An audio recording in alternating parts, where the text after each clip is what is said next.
आज Doubtnut app download करें। Doubtnut पर अपने सभी गणित, रसायन विज्ञान, भौतिक विज्ञान और जीव विज्ञान के डाउट्स का करो सफाया।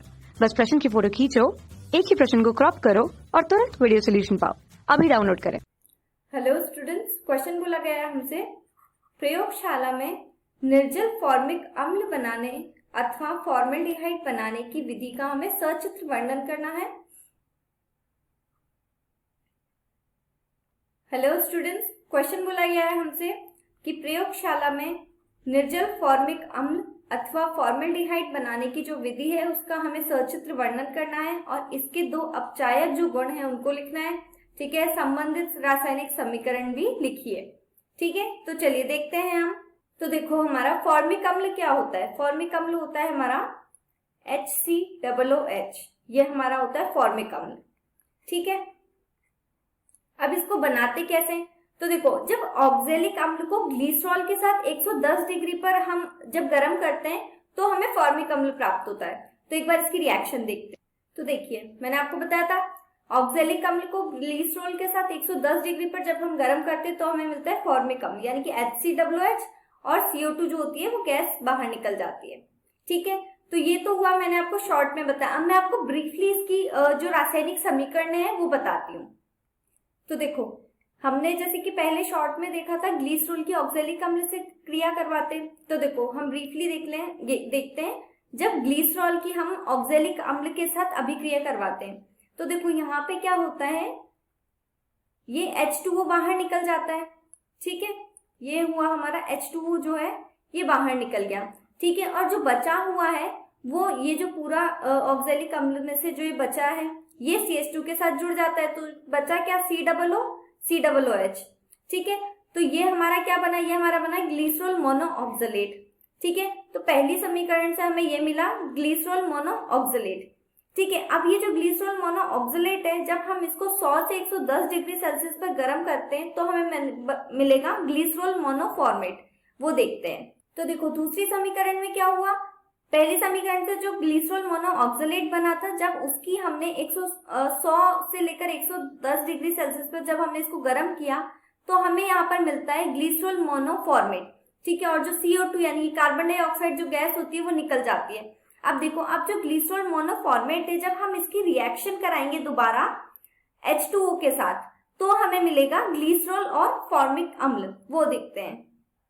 अब देखो, जो हमारा ग्लिसरॉल मोनोफॉर्मेट है इसकी जब रिएक्शन कराते हैं हम H2O के साथ, ठीक है, तो H2O के साथ रिएक्शन कराने पे क्या होता है? देखो, ये डबल O जो होता है, OOCH, वो इस H के साथ जुड़ जाता है। ठीक है, और जो CH2OH है, ये CH2 इधर का और ये OH है ये अलग हो जाता है। ठीक है, तो देखो, ये हमारा CH2OH जो है इन तीनों के साथ जुड़ा रहता है तो ये हमारा बनता है ग्लिसरॉल। ठीक है, और जो ये OOCH और H जो जुड़ता है ये हमारा कहलाता है HCOOH, यानी कि फॉर्मिक अम्ल। ठीक है, हमें फॉर्मिक अम्ल ही चाहिए था। तो चलो, रिएक्शन से तो हमें मिल गया। अब हम देखते हैं इसका सचित्र वर्णन, यानी कि चित्र के साथ समझते हैं। ठीक है, तो देखो, हम प्रयोगशाला विधि से फॉर्मिक अम्ल बनाना देखते हैं। ठीक है, इस चित्र में क्या दिया हुआ है? एक फ्लास्क है।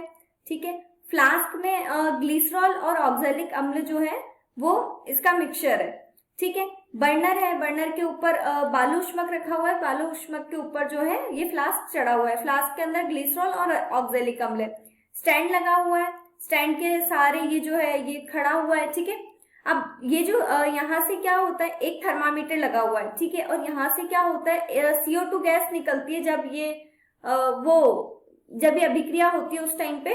और CO2 गैस कैसे निकलती है? सनसनाहट के रूप में, सनसनाहट की आवाज करते हुए निकलती है। ठीक है, अब इधर जो है इधर इस पात्र से, फ्लास्क से जो है एक नली जुड़ी हुई है। ठीक है, ये नली जो है ये जाती है संघनित्र से होते हुए, ये जो ग्राही है इसमें जाती है। यहाँ पे एक नली लगी हुई है। ठीक है, यहाँ से हम ठंडा जल प्रवाहित करते हैं। ठीक है, यानी कि इसमें अंदर की साइड ठंडे जल की हम फुहार कराते हैं। ठीक है, अब देखो क्या होता है, जब एक सेकेंड, हाँ, अब देखो क्या होता है, जब हम बर्नर पे इसको चढ़ाते हैं बालू ऊष्मक के ऊपर फ्लास्क को, तब क्या होता है, हाँ, इसका टेम्परेचर कितना होता है? एक इसका टेम्परेचर 100 से 110 डिग्री सेल्सियस होता है। ठीक है, थर्मामीटर टेम्परेचर नापने के लिए लगा हुआ होता है। अब जब हमने इसको गर्म किया तो ग्लिसरॉल और ऑक्जेलिक अम्ल को गर्म करने पर ये किसमें बदल जाता है, ये फॉर्मिक अम्ल में बदल जाता है। ठीक है, अब फॉर्मिक अम्ल के ये वाष्प यानी कि गैस के रूप में बदलता है। ठीक है, तो जब फॉर्मिक अम्ल जो ये बना है तो ये संघनित्र से होता हुआ इधर जाता है। ये क्या है, गर्म अवस्था में रहता है, तो ठंडे जल की हम इस पे बौछार करवाते हैं, तो उससे क्या होता है, ये ठंडा हो जाता है ना, और ये द्रव के रूप में बदल जाता है, और द्रव के रूप में बदल के ये ग्राही में आ जाता है। तो यहाँ पर हमें क्या मिल जाता है, फॉर्मिक अम्ल मिल जाता है। ठीक है, अब हमें बोला गया क्वेश्चन में हमें चाहिए निर्जल फॉर्मिक अम्ल। तो देखो उसके लिए क्या करते हैं, उसके लिए कुछ क्रियाएं होती है वो करते हैं। अब देखो, अब हमें चाहिए निर्जल फॉर्मिक अम्ल। तो देखो हम क्या करेंगे, इस फॉर्मिक अम्ल को हम पहले उबाल लेंगे और उसके बाद क्या करेंगे, लेड कार्बोनेट जो होता है उसके द्वारा हम उदासीन कर देंगे। ठीक है, फिर जो इसका विलयन जो आएगा उसको हम क्या करेंगे, छान लेंगे, और छान कर जो द्रव है उसको ठंडा कर लेंगे, और लेड फॉर्मेट के जो क्रिस्टल बनेंगे उसको हम पृथक कर लेंगे।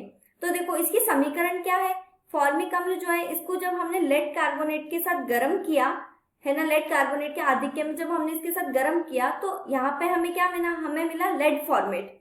ठीक है, H2 और CO2 वो निकल गई।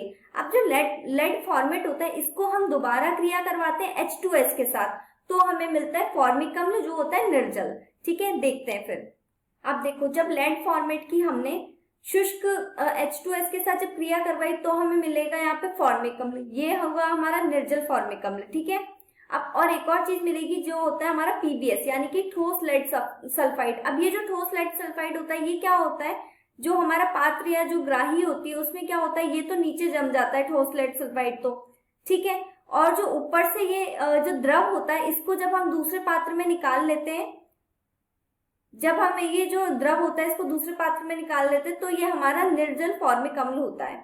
ठीक है, क्या होता है, ये हमारा निर्जल फॉर्मिक अम्ल होता है। ठीक है, तो इस तरह से हम निर्जल फॉर्मिक अम्ल प्राप्त कर लेते हैं। तो ये हो गया हमारा इसके चित्र के साथ वर्णन। अब हमें बोला गया है कि फॉर्मिक अम्ल के अपचायक गुण बताने हैं हमें 2, तो वो देखो। अब इसका एक गुण तो है कि फॉर्मिक अम्ल जो होता है ये जो टालेन अभिकर्मक होता है इसको क्या करता है, ये अपचयित कर देता है। ठीक है, देखो फॉर्मिक अम्ल की जब हमने Ag2O यानी कि जो टालेन अभिकर्मक है इससे जब अभिक्रिया करवाई तो इसने क्या किया, Ag2O को Ag में अपचयित कर दिया। ठीक है, इसने अपचयित कर दिया Ag2O को Ag में। ठीक है, और H2O और CO2 जो होता है गैस निकल गई। Ag क्या होता है, ये हमें काला अवक्षेप प्राप्त होता है। ठीक है, तो पहला तो ये कि टॉलेन अभिकर्मक को अपचयित कर देता है। ठीक है, और दूसरा होता है, देखो सेकंड क्या बताया कि मतलब जो फॉर्मिक अम्ल होता है वो फैलिंग विलयन को अपचयित कर देता है। फैलिंग विलयन को क्या करता है, अपचयित कर। अब देखो यहाँ पे जो रिएक्शन हो रही है फॉर्मिक अम्ल की HCOOH जो होता है ये हमारा फॉर्मिक अम्ल होता है। जब इसकी रिएक्शन CuO यानी कि फैलिंग विलयन होता है ये CuO, जब इससे रिएक्शन करवाते हैं तो ये किस में चेंज हो जाता है, ये हमारा होता है Cu2O। ठीक है, Cu2O में चेंज होता है, ये हमारा देता है लाल अवक्षेप देता है, ये हमें लाल अवक्षेप देता है। ठीक है, और H2 और CO2 गैस निकल जाती है। ठीक है, तो फैलिंग विलयन का क्या हो रहा है, CuO का क्या हो रहा है, Cu2O में अपचयन हो रहा है। ठीक है, तो चलिए ये हमारा हो गया। अब अगला हमसे बोला गया है हमें देखना है फॉर्मेल्डिहाइड का। तो देखिए इसमें हमसे बोला गया है कि फॉर्मेल्डिहाइड बनाने की विधि का हमें सचित्र वर्णन करना है। ठीक है, तो चलिए फॉर्मेल्डिहाइड की विधि देखते हैं अपन। देखो फॉर्मेल्डिहाइड में क्या होता है, इसको बनाने के लिए हम लेते हैं मेथिल अल्कोहल यानी कि CH3OH लेते हैं। तो जब मेथिल अल्कोहल का हम ऑक्सीकरण कराते हैं प्लेटिनम की उपस्थिति में, प्लेटिनम उत्प्रेरक की उपस्थिति में 250 से 300 डिग्री सेल्सियस ताप पर Cu चूर्ण के साथ, तो क्या होता है, तो हमें मिलता है फॉर्मेल्डिहाइड और H2O। ठीक है, तो देखो इसका नॉर्मली क्या हुआ, मतलब इसका मैकेनिज्म क्या है कि मेथिल अल्कोहल के प्लेटिनम उत्प्रेरक की उपस्थिति में इसका ऑक्सीकरण करवाते हैं 250 से 300 डिग्री सेल्सियस पर और Cu चूर्ण के साथ, तो हमें मिलता है फॉर्मेल्डिहाइड और H2O। ठीक है, अब हम इसको चित्र के द्वारा देखते हैं। देखिए अब हम चित्र के द्वारा इसके मैकेनिज्म को समझते हैं। तो देखो इसमें क्या क्या दिया हुआ है, एक फ्लास्क दिया हुआ है। ठीक है, फ्लास्क में क्या है, मेथिल अल्कोहल है यानी कि CH3OH है। ठीक है, एक जल उष्मक दिया हुआ है, उसके ऊपर फ्लास्क रखा हुआ है, फ्लास्क के अंदर CH3OH का विलयन भरा हुआ है। ठीक है, जो जल उष्मक है वो हमारे बर्नर के ऊपर रखा हुआ है। ठीक है, और यह साइड में स्टैंड लगा हुआ है इसके सपोर्ट के लिए। यहाँ पर दो नलियां दी गई है, एक तो प्रवेश नली है, एक निकास नली है। वायु के लिए प्रवेश और निकास नली है। जो निकास नली है वो हमारे प्लेटिनम युक्त एस्बेस्टॉस से जुड़ी हुई है, ठीक है, प्लेटिनम उत्प्रेरक के साथ। अब यहाँ पर क्या होता है, जो एस्बेस्टॉस है ये भी एक बर्नर के ऊपर चढ़ा हुआ है, ठीक है, और इसको तब तक गर्म करते हैं, रक्त तप्त होने तक इसको, लाल रक्त तप्त होने तक इसको गर्म करेंगे अपन, ठीक है।